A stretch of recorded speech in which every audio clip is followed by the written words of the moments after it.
자, 그럼 두 분의 또 섹터 전략 보도록 하죠. 정규민 차장 거 봐야 될 것 같은데, 네, 추격 매수할 거냐, 저점 매수할 거냐. 정규민 차장이 오늘 정해오신 내용은 원전 방산 네, 이렇게 주셨는데 원전 뭐 그 수출 태스크포스 무슨 위원회 정확히 용어를 모르겠는데 뭐 그런 거 이게 이제 이 이슈가 그렇게 신선하진 않아요. 굉장히 좀 달고 다른 이슈고 요즘에 이제 저의 항마력을 떨어뜨리는 뭐 태조 이방원 뭐 이런 단어 나와가지고 뭐. 그거 되게 듣기 싫어가지고 뭐 누군 좋아서 뭐 하겠습니까? 뭐. 예, 일단 그래도 저희가 거의 제일 먼저 쓰긴 했는데 써놓고도 보니까 뭐 저런 것도 말장난 언어의 유의를 또 도단했나 싶어요. 괜히 최근에 주상욱 배우의 사진이 아. 여기저기서 많이 돌아다니고 있어요. 얼마 전에 끝난 이제 KBS의 태조 이방원이라는 드라마에 이제 주연을 했던 배우 상 드라마가 사진하고 있구나. 같이 이제 막 태조 이방원 종목들이 막 여기저기서 돌아다니다 보니까 네. 그래서 네, 방산 원전 네, 그냥 어제 이제 강세가 나왔던 거는 이제 약간 틈새적으로 움직였잖아요. 이런 종목들이 뭐 신재생, 방산, 원전 그리고 뭐 사우디 네옴시티 뭐 이런 것들 그리고 이제 건설 관련돼서 이런 또 수처리 이런 종목들이 이제 어제 좀 그러니까 주된 섹터는 아니잖아요. 이런 것들이. 근데 반도체는 조금 약세였고 이제 미국 10년물 국채 수익률에 따라서 이제 이 성장의 끝단에 있는 바이오들도 이렇게 좀 움직이는 이제 그런 모습이 좀 있었는데 일단은 기관들의 수급도 굉장히 이제 요 종목들이 많이 겹쳤어요. 그만큼 좀 탄탄하게 좀 가져가는 그런 부분으로 볼 수가 있겠습니다. 저는 그래서 물론 이제 오늘은 아까 말씀드린 대로 이제 조금 확산이 돼서 지수 자체에 좀 상승이 나오면서 어제의 그림이 조금은 이렇게 흐트러지는 이제 그런 모습이 나올 수는 있겠습니다만 저는 뭐 속도보다는 방향성으로 가는 뭐 5일선 매매, 21선 매매 이런 그런 좀 매수 전략으로 좀 말씀드리고 싶고 어제 또 이제 기름을 붓는 이제 뉴스가 이제 11월 달에 뭐 올지 안 올지는 모르죠. 그냥 이거 빈쌀만 네. 예, 보도만 뭐 몇 년 동안 온다던 시진핑 주석도 안 왔고 예, 그러니까 이제 올지 안 올지는 모르는데 저는 올 것 같아요. 예. 그러니까 이제 이 관련해 가지고 이제 건설하고 플랜트 뭐 특히 어제 현대건설 뭐 삼성 엔지니어링 뭐 이런 것들 강하게 움직였는데 이거 뭐 수천조 들고 있는 건축주가 건설회사 방문하겠습니까? 이것 때문에 오는 건 아니라고 봐요. 제가 볼 때는. 예, 그럼 뭐 반도체? CT 때문에 방문을 한다? 뭐 그냥 야 이거 할 거니까는 계획서 내봐. 그러면 줄을 쓸 거란 말이죠. 네. 사우디 앞바다에. 그러면 이거는 제가 볼 때 상당히 높은 확률로 무기사로 오는 거예요. 이거는 예, 무기사로 온다라고 봅니다. 그리고 이제 약간 무기라는 방산 이 무기라는 것도 굉장히 좀 비밀리에 움직여야 되는 부분도 있고 그리고 이제 핵 무기가 없는 나라 중에서 이 원전 그리고 핵 이런 기술이 가장 앞선 나라가 이제 일본, 한국 이런 부분이잖아요. 네. 근데 일본은 이제 여러 법상 수출에 대해서는 굉장히 좀 한정적이고 그러면은 이 원전에 대해서도 또 이제 관심이 있어서 찾아온 거다. 이렇게 좀 저는 좀 추정을 좀 하고 있습니다. 네. 그래서 이제 뭐 오늘 아침에도 이제 뭐 이집트의 그 FA50과 T50 해가지고 이제 3개 대대, 그러니까 비행기는 한 대 대대가 20대거든요. 그리고 이제 예비로 한 5대에서 8대 정도를 가져가서 폴란드가 48대가 나왔는데 그거보다 한 30% 정도 더 좀 주문이 나올 수 있다라는 얘기가 좀 돌고 있어요. 그런 면에서 이제 중동 쪽에서 대한민국의 어떤 무기 구매가 현실적으로 좀 말 그대로 수주 모멘텀으로 나오는 이제 그런 상황으로 좀 볼 수가 있겠고 그 측면에서 봤을 때 이제 사우디의 주적이 어디냐. 네. 이제 이런 무기 체계, 이런 방산 무기 같은 경우에는 저쪽이 무엇을 갖고 있느냐에 따라서 어떤 대응 무기를 또 마련하느냐 이게 또 이제 산업의 굉장히 중요한 부분인데 사우디의 주적은 어쨌든 시아파인 이란, 네. 이란이 어떤 무기를 갖고 있느냐. 여기에 이제 가장 중요한 대응책을 가져가는 거고 그리고 이제 사우디는 굉장히 강한 트라우마가 있죠. 3년 전에 이제 그 아람코 원유 시설을 드론으로 공격을 받았기 때문에 거기에 대해서 뭔가 이 대비를 해놓으려고 하는 이제 그런 것들을 마련할 가능성이 굉장히 큽니다. 이게 네. 이제 IS 분파의 이제 크루드 세력으로 좀 이렇게 밝혀졌는데, 근데 미국과는 등지게 됐고, 그러면 사실 이제 한국에 있는 방산 기업들이 어떤 걸 가지고 있는지에 대해서 찾아올 것이다 이렇게 좀 보고 있고요. 원전도 저는 조금 더 깊이 들어가면 핵 개발할 것 같아요. 사우디는.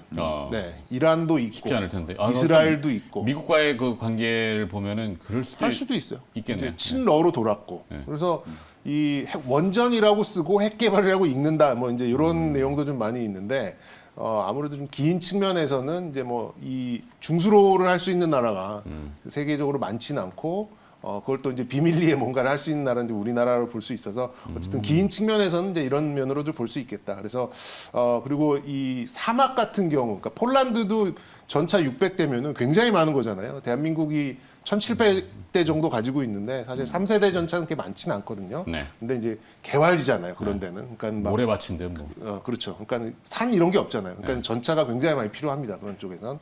그런 면에서 봤을 때는 현대 로템에 대해서 굉장히 많은 수주가 들어갈 것 같아요. 네.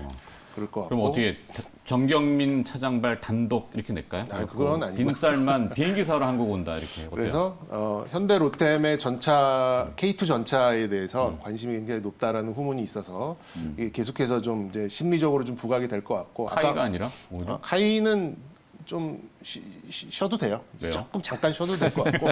아니 이집트에서 뭐 그 에어쇼 할 때 피라미드 위에 그거가 비행기 미리 알던 사람들이 끌어올려서 6만 원 넘어갔다가 그래. 자익 실현 잠깐 나왔으니까. 그리고 아마 이제 드론이나 이런 미사일 방어 체계를 갖추고자 이제 천궁 수출했던 것도 다시 부각될 수 있어서 LIG 넥스원. 그래서 저는 뭐 5일선, 21선 뭐 이렇게 좀 가져가시면 좋을 거고 원전이나 뭐 지금 여기는 말씀 안 드렸습니다. 카이 같은 것도 네.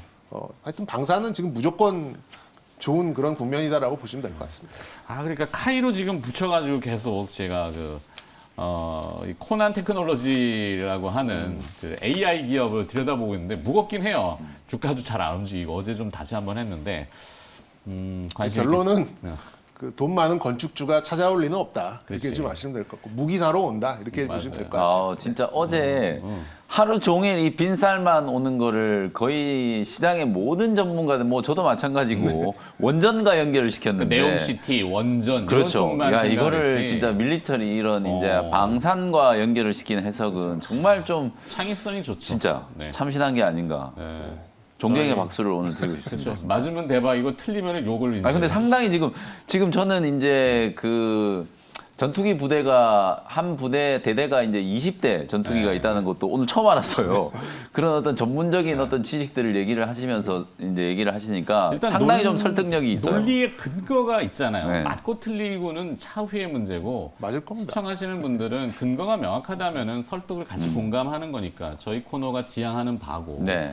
자, 뭐 남들 하는 얘기 똑같이 하는 거 싫어하기 때문에 오늘은 그래서 또 이 김영희 매니저는 무엇을 정해 오셨는지. 이거 저는 좀 너무 뻔한 얘기를 그래요? 지금 준비를 해와가지고 상대적으로 이게 조금 민망해졌는데. 화면 보실까요? 네, 저는 또 DDR5 DDR5. 사파이어 래피드. 왜냐면 이게 어저께 사실 필라델피아 반도체 지수가 4.56% 급락했다가 네. 오늘은 도로 다시 이제 올려놨죠. 4.25% 그대로 올려놨거든요. 그 이제 보면 이게 참 웃긴 게 엔비디아하고 마이크론 테크놀로지가 연이어서 이제 실적 전망치를 하향 조정했는데 이걸 이제 묻어버린 게 0.2%포인트의 차이.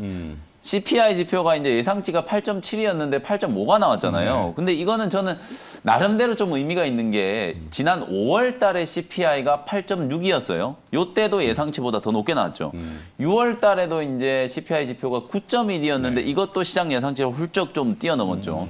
근데 이번에도 역시나 예상치는 틀렸어요. 지금 3개월 연속으로 예상치는 좀 틀렸는데 이번에는 오히려 밑으로 이제 하회했잖아요. 근데 그게 이제 8.5가 좀 절묘한 게 이게 어정쩡하게 8.6이었으면 5월 달과 좀 비슷하잖아요. 근데 이제 5월 달보다 조금 더 낮고 6월 달보다는 그래도 한 0.5%포인트, 0.6%포인트 정도 지금 떨어진 거니까 이게 딱 기대 인플레이션 떨어진 거하고 똑같거든요. 네. 6.8에서 6.15 이제 기대 인플레이션이 이제 떨어졌으니까 이번 주에 이제 발표된 걸 보면 나름대로 이제 숫자를 좀 본다면 의미가 있다. 그래서 이게 어디로 연결이 되냐면 9월 달에 이제 연준이 자이언트 스텝 안 할 거다.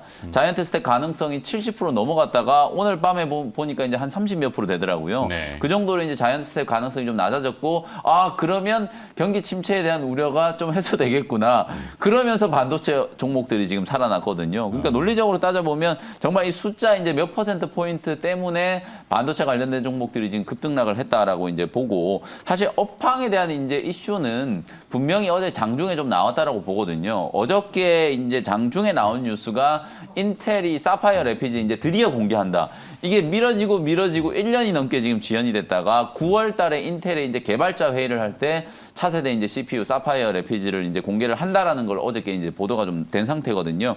그러다 보니까 이제 DDR4 대비해서 성능도 이제 2배 이상 개선됐고 특히 저는 AI 이제 처리 기술과 관련해서는 성능이 DDR4에 비해서 거의 30배 가까이 지금 증가를 한 거거든요. 결국은 차세대 반도체 같은 경우에는 AI 반도체, 뭐 전력 반도체 이쪽으로 지금 가야 되는 부분이기 때문에 메모리 시장의 어떤 변화, CPU의 변화가 시작되고 있다 이렇게 이제 봐야 될 것 같고 그런 부분들을 감안했을 때 삼성전자와 SK 하이닉스가 이미 우리는 메모리 쪽에서 DDR5 메모리 D램 이제 생산 준비가 다 끝났다 이런 이제 논평을 좀 내놓은 거. 특히 지난 이제 삼성전자의 컨퍼런스 콜을 다시 한번 되짚어 보면 하반기 때 이제 DDR5 시장이 이제 본격화될 거고 내년부터는 급격하게 성장할 가능성이 높다라는 걸 이제 발표를 좀 한 상태거든요.